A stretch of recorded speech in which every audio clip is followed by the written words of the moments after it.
There's all these different ways that we practice contact improvisation.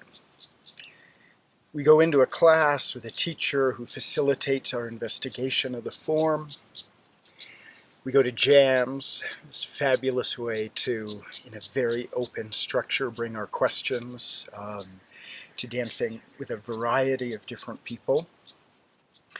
There's the round robin structure where we're in a circle and we enter for shorter or longer periods of time dancing with people, not knowing who we will be dancing with next.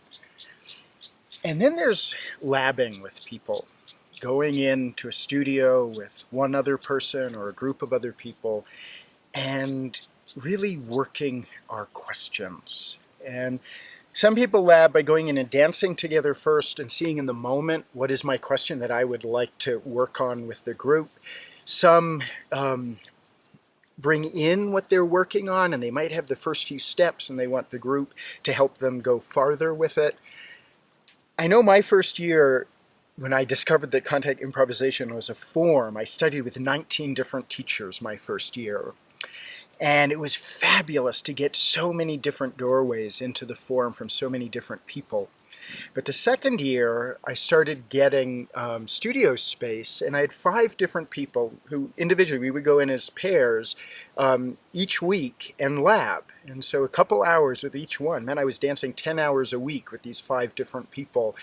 And we would dance, and we would be bringing, I remember a couple times somebody saying, I wonder about this thing about little people lifting big people. How does one fly onto somebody who's already off balance and falling? Some really wild questions came up.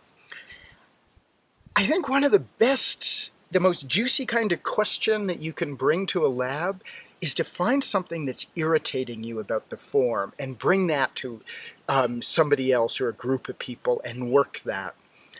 I'll never forget this because I had been working, I've been dancing for a lot of years and teaching for a lot of years, and I was irritated by the fact that often when people start to dance, everything is about the front space, and because it takes some courage to be able to go back into the back space. And I was going, how in my dancing do I invite people into their backspace? And I would knock them with my heads or, say, come, come. And I brought this question to a lab group, and somebody said, have you ever tried just putting your hand on their hip? And this was a very short lab, because if you put somebody's hand on their hip, they suddenly get really comfortable going into their backspace. So that question in that particular lab group was done like that. Some take some days and weeks to actually work into a deeper understanding of the question, but that deeper understanding came right away.